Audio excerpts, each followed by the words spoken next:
Bem-vindas e bem-vindos a mais uma análise aprofundada.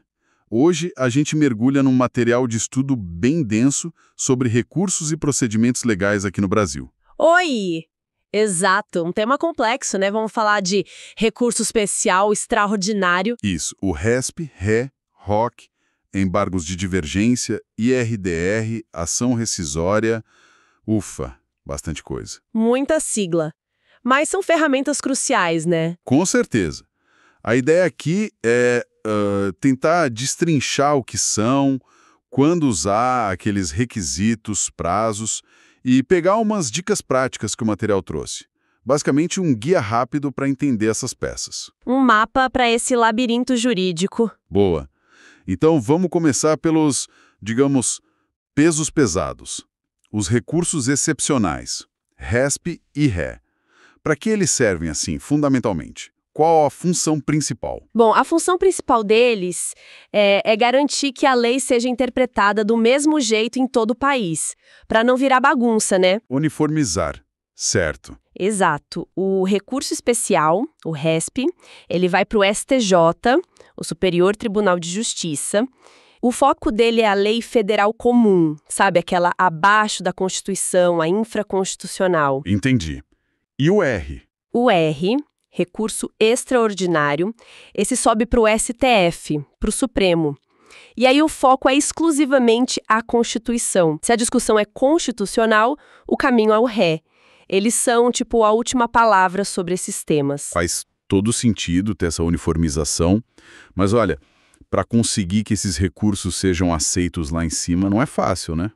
O material fala de uns requisitos bem importantes.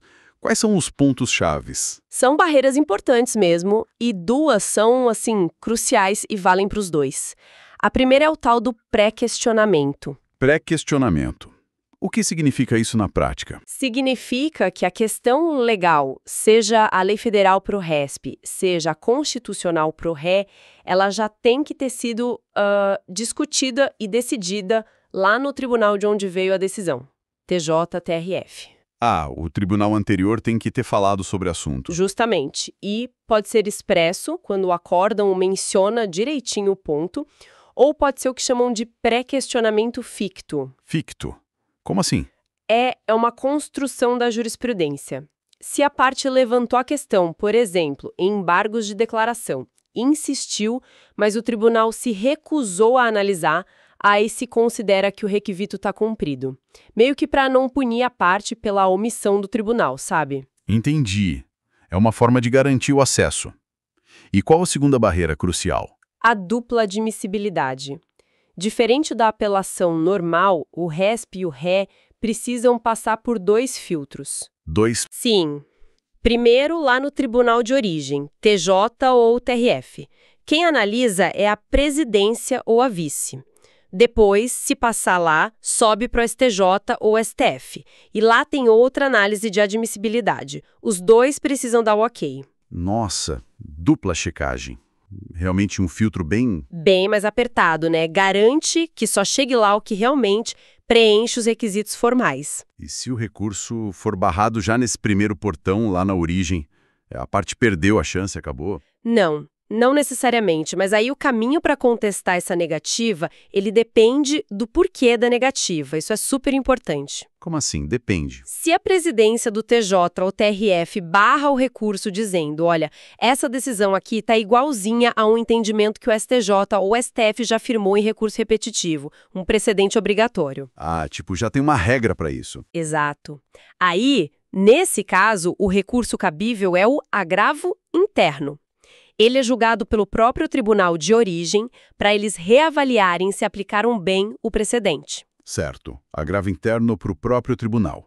E se o motivo da negativa for outro? Falta de pré-questionamento, por exemplo. Aí é diferente. Se for por outro vício de admissibilidade, aí o agravo vai para o tribunal superior. Contra a decisão que nega o RESP, cabe o agravo em recurso especial. O ARESP, que vai ser julgado lá no STJ. ARESP para o STJ. Isso. E contra a decisão que nega o ré, cabe o agravo em recurso extraordinário, o ARI, que vai para o STF. ARI para o STF. Entendi. E aqui tem um alerta que o material deu e é crucial mesmo. Confundir os agravos, tipo entrar com Aresp quando era Ari ou vice-versa, Dá problema. muito. É considerado erro grosseiro pela jurisprudência. E geralmente não aceitam corrigir, não aplicam o princípio da fungibilidade, ou seja, entrou com agravo errado, muito provavelmente já era, perdeu a chance de destravar o recurso principal. Nossa Senhora, atenção redobrada nesse ponto, então. Que detalhe, além desses requisitos gerais, para questionamento, dupla admissibilidade, ainda tem filtros específicos para cada uma. O material fala de relevância e repercussão geral. Exatamente, são mais filtros ainda. Para o RESP, tem uma exigência mais recente, que veio com uma emenda constitucional, demonstrar a relevância da questão federal. Seria mais uma forma de selecionar o que chega no STJ. E como funciona essa relevância? Então, aí tem um detalhe prático importante que as fontes destacaram. O próprio STJ editou um enunciado, o número 8, dizendo que, por enquanto não tiver uma lei regulamentando como comprovar essa relevância, ela está dispensada na prática. Ah, então na prática ainda não está valendo. Não está sendo exigida formalmente. Mas a recomendação já vai argumentando nos seus recursos por que a questão é relevante, sabe? Para criar o hábito e já ir mostrando para o tribunal a importância do caso. Melhor prevenir. Boa dica. E para o RE, o recurso extraordinário? Aí é tal da repercussão geral. Isso, a repercussão geral. Essa sim é super exigida e é fundamental para o RE. O material até diz que é a alma do recurso. Não basta só dizer que a Constituição foi violada. Tem que mostrar mais. Tem que convencer o STF que aquela questão constitucional específica, ela vai além do interesse só das partes do processo, que ela tem uma importância maior para a sociedade, seja jurídica, social, política, econômica. Que o impacto é amplo. Exatamente. O exemplo que o material deu foi ótimo. A discussão sobre o rol da ANS, dos planos de saúde. Sim. Se ele é taxativo ou não. Isso afeta milhões de pessoas, né? Tem um impacto social e econômico enorme. Por isso, o STF reconheceu a repercussão geral para decidir essa questão. Faz todo sentido esse filtro para o STF, né? Selecionar as grandes discussões constitucionais. E uma dúvida prática. E se uma decisão de um TJ, por exemplo, ofender tanto a lei federal quanto a Constituição ao mesmo tempo, pode entrar com os dois, RESP e RE? Pode sim. É super comum, na verdade.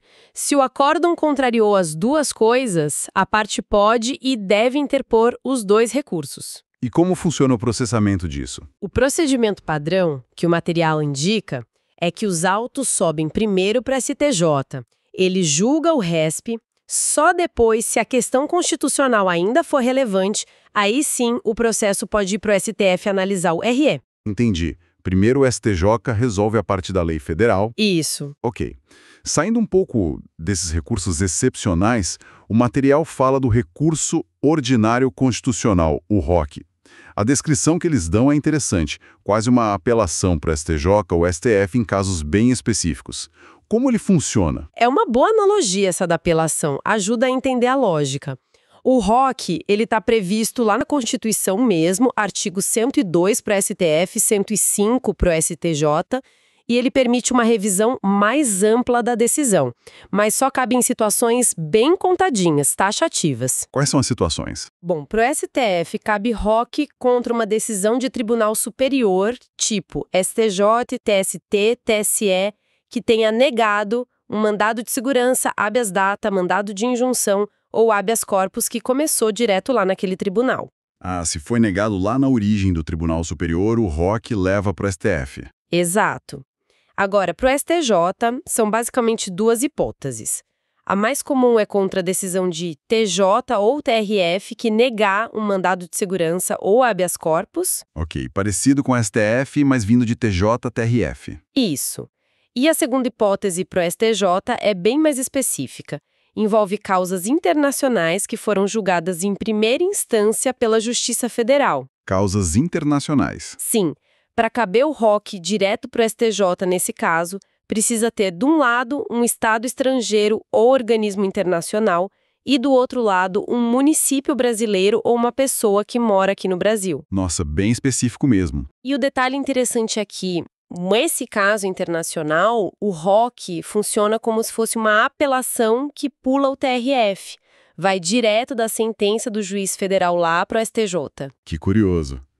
Realmente um atalho em caso bem particular. E na prática, como é? Prazo onde protocolar esse ROC? O prazo é o padrão, 15 dias úteis. Igual a maioria dos recursos, né? Tirando os embargos de declaração, que são 5 dias. Onde apresentar? Na maioria dos casos, quando é contra a decisão de tribunal, TJ, TRF, STJ, protocola na presidência desse tribunal. E esse tribunal analisa. Não, ele só processa. Dá vista para outra parte responder contra razões e manda para o STJ ou STF. A exceção é naquele caso internacional, que aí protocola direto com o juiz federal de primeira instância, mas já endereçando para o STJ. Entendi. E agora vem um ponto que o material destacou bastante, como uma diferença crucial entre o ROC e o RESP. Quais são essas diferenças marcantes? São duas e elas mudam muito a dinâmica do recurso. Primeiro, o ROC não tem aquela dupla admissibilidade que a gente falou para o RESP e RETE. Ah, só um filtro. Sim, só o Tribunal Superior, STJ ou STF, vai analisar se o ROC é cabível ou não. O tribunal de origem só manda para lá. Certo. E a segunda diferença? Essa talvez a mais impactante. O ROC permite reexaminar fatos e provas. Lembra que a gente disse que RESP e RETE, em regra, só discutem direito? Que não pode mexer com prova? Tem até súmula famosa proibindo, súmula 7 do STJ, 279 do STF. Sim, lembro. Foco no direito. Pois é, no ROC essa limitação não existe. O STJ ou o STF podem analisar livremente tudo, os fatos, as provas do processo, de um jeito bem parecido com o que um tribunal faz numa apelação normal. Caramba! Essa possibilidade de rever fatos e provas é de fato um divisor de águas total. Muda completamente o que se pode discutir lá em cima. Exatamente. É uma diferença fundamental mesmo. Ok, seguindo no nosso mapa. Próximo item. Embargos de divergência. EDI. Pelo nome, imagino que seja para resolver divergências. Isso mesmo, mas são divergências, digamos, internas, dentro dos próprios tribunais superiores.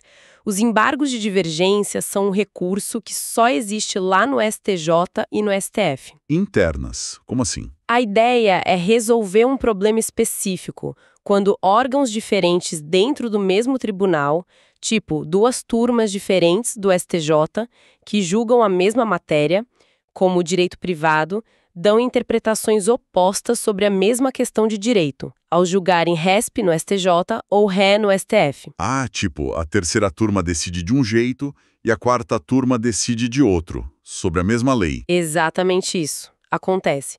Aí, para não ficar essa confusão dentro do próprio tribunal, cabem os embargos de divergência. A finalidade é uniformizar o entendimento dentro do tribunal. E quem julga esses embargos? Um órgão superior que reúne essas turmas divergentes. No exemplo das turmas de direito privado do STJ, seria a segunda sessão, que junta a terceira e a quarta turma. O material até usou, de novo, o exemplo do rol da ANS. Se uma turma dissesse que é taxativo e a outra que é exemplificativo, caberiam embargos para a sessão unificar. E foi o que aconteceu lá. Entendi. É tipo um controle de qualidade interno para garantir que o tribunal fale a mesma língua, né? Perfeito, garantir a coerência interna da jurisprudência do tribunal. Beleza. Agora, mudando um pouco de figura, vamos para o Incidente de Resolução de Demandas Repetitivas, o IRDR. Isso aí soa como algo para lidar com um monte de processo igual, né? Exatamente essa a ideia. O IRDR não é bem um recurso, é um incidente processual, uma ferramenta que veio com o Código de Processo Civil de 2015.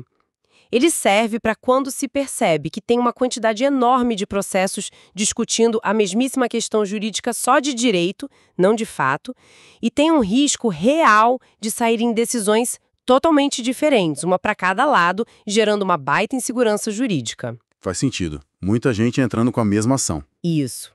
E aí, como funciona na prática? O tribunal que tem competência para julgar a questão, geralmente TJ ou TRF, mas pode envolver STJ, STF se o impacto for nacional, admite que o IRDR seja instaurado. E o que acontece quando ele é instaurado? A primeira consequência, bem importante, é que todos os processos idênticos que estão correndo naquela área de competência do tribunal, ou no país todo, se for o caso, ficam suspensos, parados, Suspende tudo. Pra quê? para poder decidir a questão uma vez só, de forma uniforme. O tribunal escolhe um ou mais processos para serem os representantes, os casos piloto, e julga só esses. Mas o objetivo não é só resolver aqueles casos, é fixar uma tese jurídica sobre a questão. Ah, cria-se uma regra geral. Exato. E depois que essa tese é definida e transita em julgado, ela passa a ser aplicada obrigatoriamente a todos aqueles processos que estavam suspensos. Aí eles voltam a andar, mas já com a solução definida pelo IRDR. Entendi. E se meu caso for um pouco diferente? Boa pergunta. O material menciona isso. Mesmo com a tese fixada, o advogado pode tentar mostrar que o caso específico dele tem alguma particularidade, algum detalhe que o diferencia do padrão que foi julgado no IRDR. Aí ele pede o que chamam de distinção, ou de-stringing, para tentar não aplicar aquela tese geral ao caso dele. Entendi. É uma válvula de escape para casos peculiares. Isso. O exemplo que as fontes deram foi o da cirurgia plástica depois da bariátrica, se o plano cobria ou não. Tinha muita ação, muita decisão diferente. Aí fizeram um IRDR e fixaram a tese. Olha, o plano tem que cobrir se tiver indicação médica mostrando que é reparadora, não só estética. Essa tese virou a regra para todos os casos parecidos. Uma ferramenta poderosa para dar eficiência e tratar todo mundo igual nesses casos de massa. Sem dúvida. Foco na isonomia e na segurança jurídica. Para fechar nossa lista, chegamos na ação rescisória. O nome já impacta, né? Rescindir. Desfazer algo que parecia definitivo. É exatamente isso. A ação rescisória é talvez a medida mais drástica que a gente está vendo aqui. Ela não é um recurso dentro do processo original, é uma ação nova, autônoma. Uma ação nova. Para quê? A finalidade dela é muito específica e bem excepcional. Desconstituir, anular uma decisão judicial já transitou em julgado. Aquela sobre a qual não cabe mais recurso nenhum. Ela ataca a coisa julgada. Nossa, atacar a coisa julgada.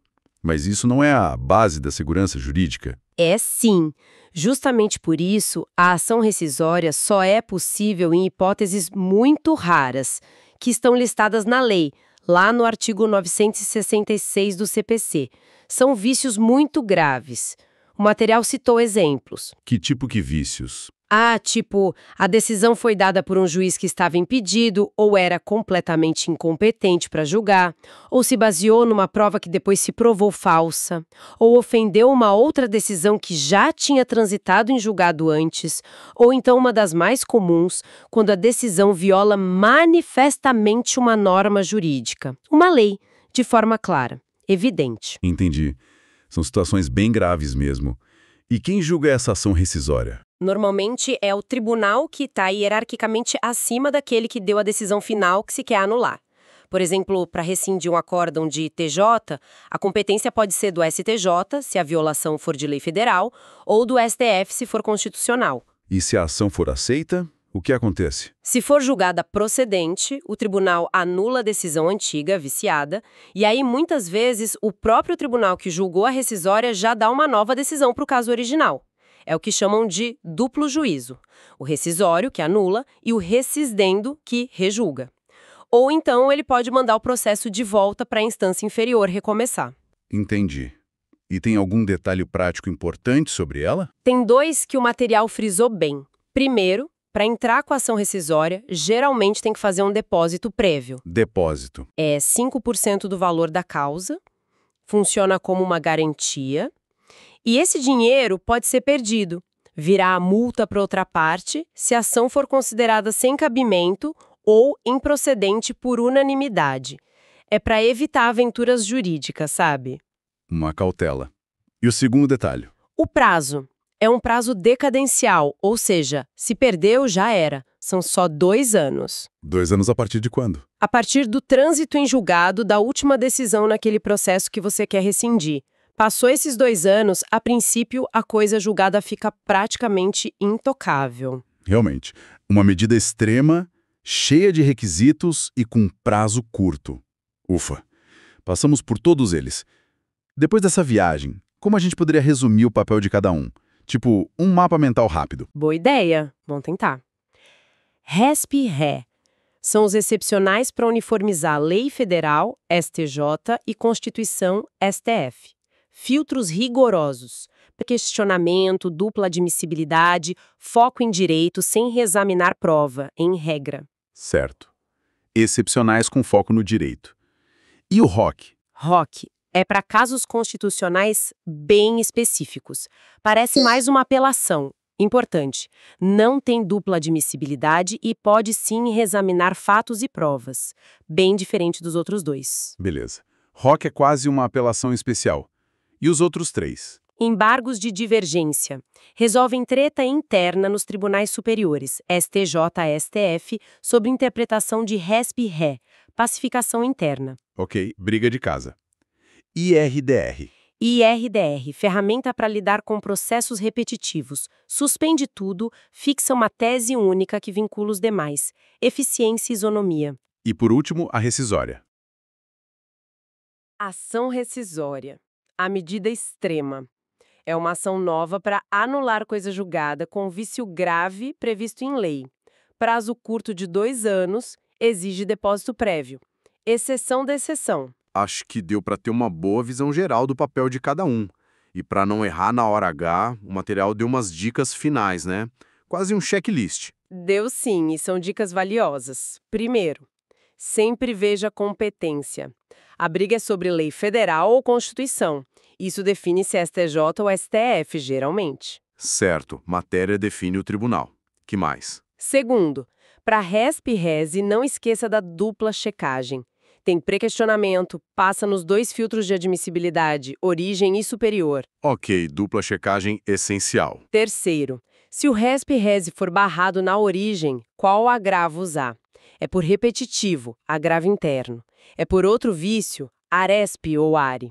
Errar aqui, como a gente viu, pode ser fatal. Escolher o agravo certo é crucial. Quarto, lembre do diferencial do ROC. Permitir pedir reexame de prova e não tem dupla admissibilidade. Quinto, embargos de divergência. Pense em conflito interno do Tribunal Superior. Certo. Sexto, viu um monte de processo igual. Pense em IRDR, suspensão, tese única. Sétimo, ação rescisória. Lembre que é exceção, prazo de 2 anos, depósito e só para vícios muito graves contra a coisa julgada. Consultar a lei e ter esses pontos em mente ajuda muito. Perfeito. Exploramos bastante hoje, né? Desvendamos essas ferramentas complexas que, no fundo, estruturam como as decisões são revisadas e como o direito busca ser uniforme nos tribunais superiores aqui no Brasil. Uma engenharia processual e tanto. É sem dúvida. E olha, pensando em toda essa estrutura, talvez uma reflexão final, né? Com toda essa complexidade, esses requisitos específicos, filtros, como será que a própria evolução da jurisprudência, que às vezes muda o entendimento sobre esses requisitos, e futuras reformas processuais, como elas podem impactar a efetividade disso tudo? E mais, o acesso à justiça lá nos tribunais superiores. É um sistema que está sempre em movimento e em tensão. Excelente ponto para a gente continuar pensando. Como esse equilíbrio entre rigor técnico e acesso à justiça se mantém ou se transforma. Com essa provocação, então, encerramos nossa análise detalhada